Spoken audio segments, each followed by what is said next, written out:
د سولې ولسي حرکت لخوا په هرات ولایت کې نور جنگ د څه لپاره تر نامه لاندې د سولې غوښتنې په موخه لاریون ترسره شو. د سولې دغه حرکت چې د مدني ټولنې فعالانو، ځوانانو، مخورو، ښځو او د هرات یو شمېر اوسېدونکو پکې برخه اخیستې وه، د جګړې دوام یې په هېواد کې یو غیر عادلانه عمل وباله او په ټولو خواوو یې غږ وکړ چې د تلپاتې سولې لپاره له جګړې لاس واخلي. نور حال په راپور کې. د سولې غوښتنې ولسي حرکت خپل د سوله غوښتنې اقداماتو په لړ کې نن په هرات ولایت کې نور جنگ د څه لپاره تر نامه لاندې یو سوله ایز لاریون وکړ. په دې سوله غوښتنې لاریون کې چې ډیری شمېر مدني فعالانو، ځوانانو، مخورو او ځایي اوسېدونکو ګډون کړی و، ګډونوالو یې په هېواد کې د جګړې دوام وغنده او جنگ د پای ته رسیدو غوښتونکي سوه. ما رئیس جمهور محترم و رئیس کمیسیون صلح می‌خواهیم و طالبان محترم می‌خواهیم که جنگ و برادرکشی بس است. تا به کی از جنگ ما به جای نمیرسیم. زمانی که جنگ باشه نه آبادانی داریم، نه امنیت داریم، نه دانش آموزان میتونن که تحصیل کنن، آینده خوبی داشته باشیم.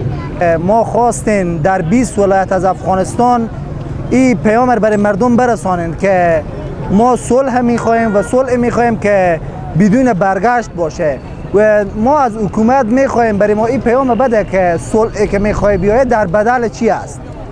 چندین سال هست در افغانستان صداهای به گوش میرسه که ما صلح میخواهیم. په دې لاریون کې یو شمېر ځوان ګډونوال وایي جنگ په هېواد کې د ټولو پرمختګونو مخه نیولې او ډیری ځوانان یې د زده کړو او ښه ژوندانه لرلو څخه بې برخې کړي دي. فعلا من باعث یک جوان هراتی به خاطر که ناامنی است در کشور، من نمیتونم ادامه تحصیل بدم، من مجبورم که کار بکنم. اگر صلح باشد من ادامه تحصیل میتونم داده، نمیتونم خارج از کشور برم. فقط ما بس است دیگر جنگ و خونریزی بس است، ما صلح میخوایم. د سولې غوښتنې ولسي حرکت غړی د نورو افغانانو څخه غواړي چې د جنگ دریدو لپاره غږ پورته کړي او سولې راتلو په موخه د سولې پروسې څخه ملاتړ وکړي.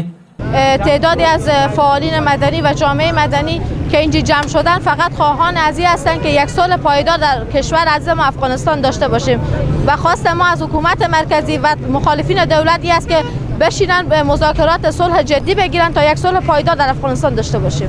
ما از مردم میخواهیم که از پروسه صلح حمایت نمایند و صدای خوب بلند نمایند تا به گوش جهانیان برسد که مردم خسته شدم از جنگ، با خصوص از کشور امریکا که معاهده طرف صلح می باشد. ما خواهان این می باشیم که در پروسه صلح بیشتر تمرکز نمایند که ما بتوانیم به یک صلح پایدار دست پیدا کنیم. د بلې خوا د هرات ولایت والی وای افغان حکومت هر څو چې په جنگ کې د شاتګ پلان نه لري، خو په خبره د سولې راوستلو لپاره هر هغه اقدام ته چمتو دی چې په هېواد کې ورور وژنه بنده سي.